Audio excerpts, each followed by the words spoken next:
Shalom Alejem, bienvenidos una vez más a otra emisión de El Espacio del Libro.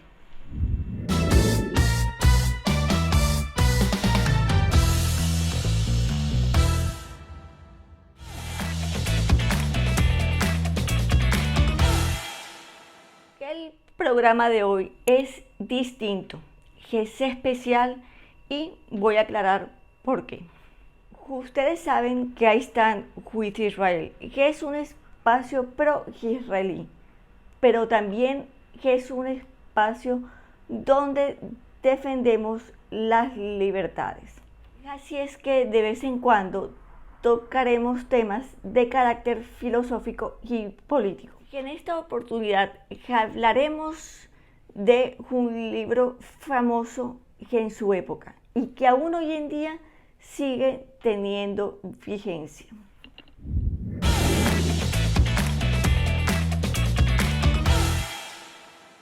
En 1984 pertenece a la literatura distópica, pero antes quiero aclarar qué es realmente la distopía.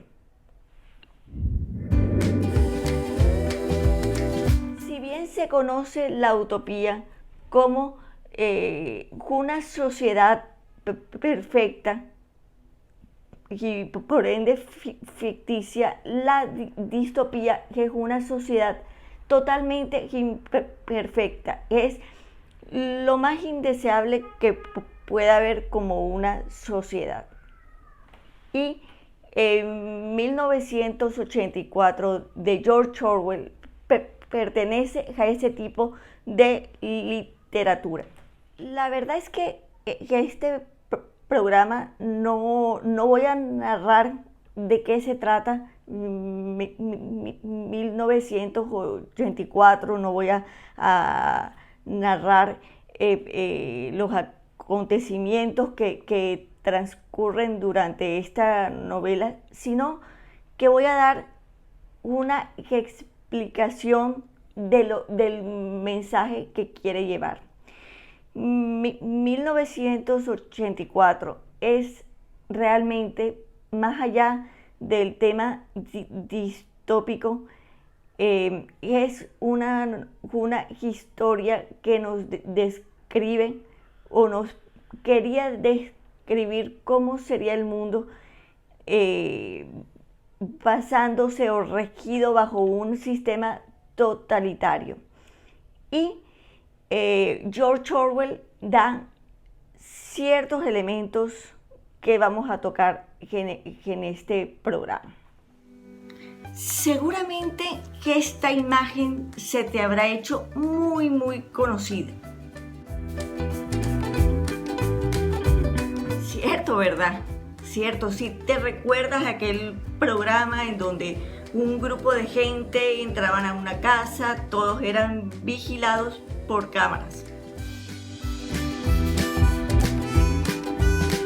Esa que acabas de ver es justamente la imagen de donde se basó el programa de Big Brother, el Gran Hermano de 1984 del británico George Orwell. La sociedad que describe Orwell vive sometida a una continua vigilancia a través de unas telepantallas, que son un instrumento de control, de dominación. Hoy en día ya no son solamente cámaras, las cámaras que están en las calles, sino que ahora lo que nos vigila continuamente es a través de las redes sociales. Estamos siendo vigilados todos por todos. Estamos siendo vigilados a través de nuestros celulares, nuestros datos que están a la mano. Cualquiera puede acceder a nuestros datos. Los datos que entregamos cuando compramos un servicio, nuestro número de cédula, que en algunos países hasta el número de seguridad social, sirve como un mecanismo de control de dominación. Que es cierto, las tecnologías nos simplifican de una forma importante nuestro existir, siempre que sean usadas adecuadamente. Pero en muchas oportunidades las tecnologías son utilizadas con un doble fin. Así como las redes sociales nos dan voz, también son usadas como un medio de adoctrinamiento. El mensaje que nos da Orwell es que los avances tecnológicos, así como pueden ser usados para un gran bien, también pueden ser, y de hecho son usados para un gran mal. Y cuando hablo que las tecnologías y los avances son utilizados a menudo como para un gran mal, me refiero a tres elementos que voy a mencionar en este momento. Uno, la supervigilancia, que en el caso de países como China existe una cámara por cada 7 habitantes, que ésta se usa como una promesa de seguridad para establecer un sistema de control. Pero la verdad es que las personas que están siendo, uno, la supervigilancia, que en países como China, que este mecanismo de control se usa como con una excusa de seguridad personal. La verdad es que es a través de las tecnologías cómo se implementa la censura en ciertas redes sociales. Y es precisamente a través de la censura que se controla que no haya ningún tipo de discurso contrario a los intereses del régimen. Finalmente, la persecución política que se da en contra de todo aquel que se oponga a los intereses del régimen. Los elementos que maneja George Orwell en 1984 está la policía del pensamiento, donde se ejerce, como ya habíamos mencionado antes, que en la supervigilancia se controla a través de telepantallas, pero también se controla los pensamientos de la gente, se les dicta qué es lo que deben decir, qué es lo que deben callarse. Y aunque en la historia de Orwell se narra de una forma bastante extrema, de cierta forma o de cierta manera lo vemos reflejado en las redes sociales cuando escribimos algo y vemos que a menudo están quienes nos censuran eso que decimos, o desde la misma red social, sea Facebook, sea Twitter, nos borran los mensajes cuando son considerados que van en contra de ciertos intereses. Otro elemento que maneja Orwell en su novela son las guerras externas. Es crear un enemigo en común, un enemigo del pueblo, un enemigo de la sociedad. Recordemos que durante la Segunda Guerra Mundial, el enemigo de la sociedad, que no era un enemigo común o no era un enemigo normal, sino que era el enemigo al que había que someter, al que había que destruir, que en este caso era el pueblo judío, los judíos en Europa. Entonces Orwell, y eso fue algo que a mí me llamó la atención, y es que en la novela el enemigo común, el enemigo del pueblo, se llama Emanuel Goldstein, y de acuerdo, aunque no lo detalla bien, se refiere o hace referencia a un hombre con la fisionomía de un judío. Se dice que él hace referencia a León Trotsky, aunque a título personal pienso que Orwell hace referencia al judío en general como el enemigo de esa sociedad. O sea que habla de una sociedad que no solamente está sometida a la supervigilancia, a estas telepantallas, por este ente o por este, sí, por este ente omnipresente que le dicen que el gran hermano, sino que también se trata de una sociedad que es judeófoba. ¿Y por qué defiendo que esta teoría, que no la leí en ninguna parte, sino que yo misma a través de ciertos análisis y de ciertas cosas que noté en el libro, aunque el libro todavía no lo he terminado, y es que la novela habla de los 2 minutos de odio, que esos 2 minutos de odio colocan una imagen de Emmanuel Goldstein hablando y entonces toda la multitud de gente que en ese lugar gritando y arremetiendo contra ese enemigo en común. Y eso fue justamente lo que sucedió durante el nazismo, el fascismo, que se arremetía contra el enemigo judío, el enemigo sionista, el enemigo de la sociedad.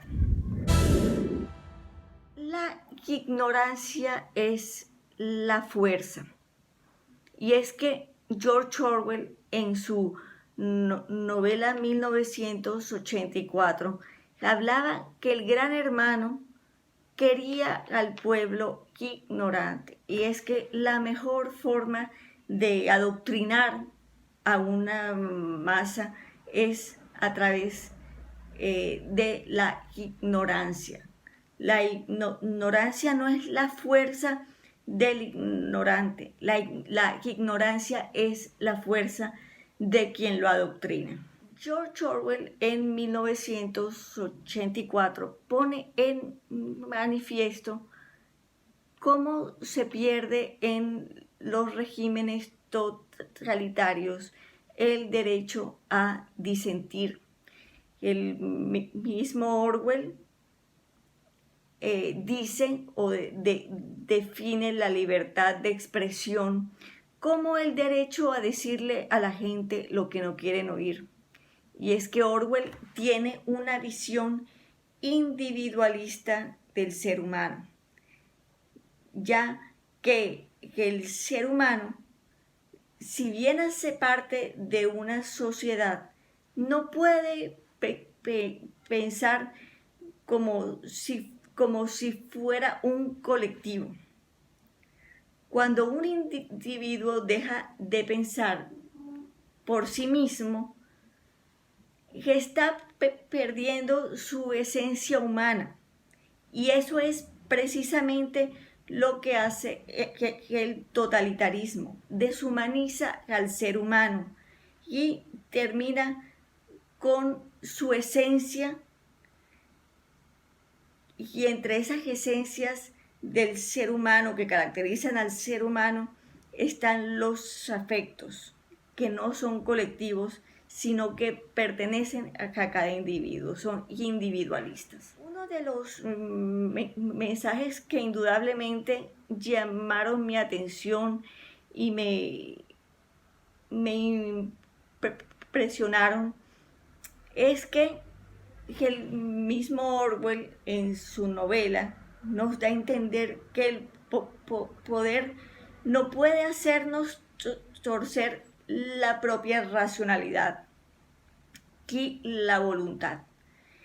Y el poder no nos puede enemistar con el sentido común, que el poder no nos puede enemistar con nuestra inteligencia.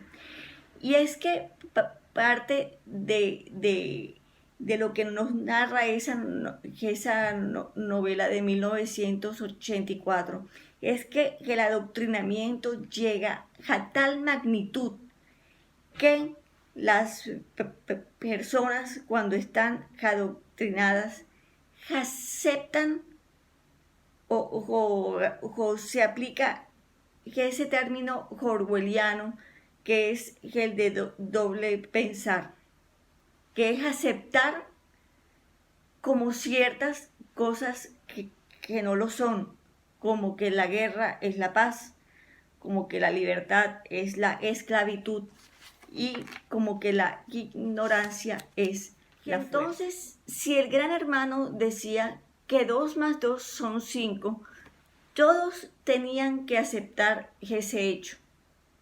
Nadie podía contradecir que 2 más 2 fuera 5, porque era algo que ya lo había establecido. A esto se le llama totalitarismo mental. Y es que el poder tiene la sed de controlar las voluntades.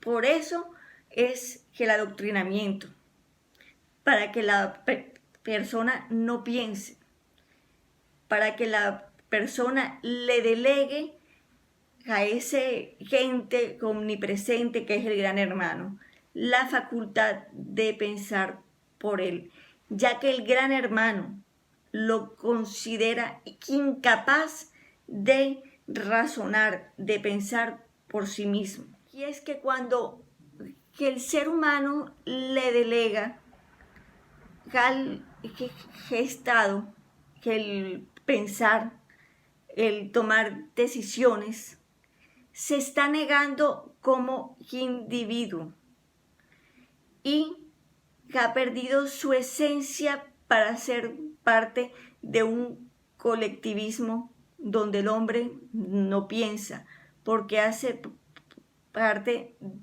de la masa, y esa masa maneja una lógica donde que el hombre se ha convertido en un autómata. Que el derecho a disentir indudablemente es el primer bastión para resguardar la individualidad.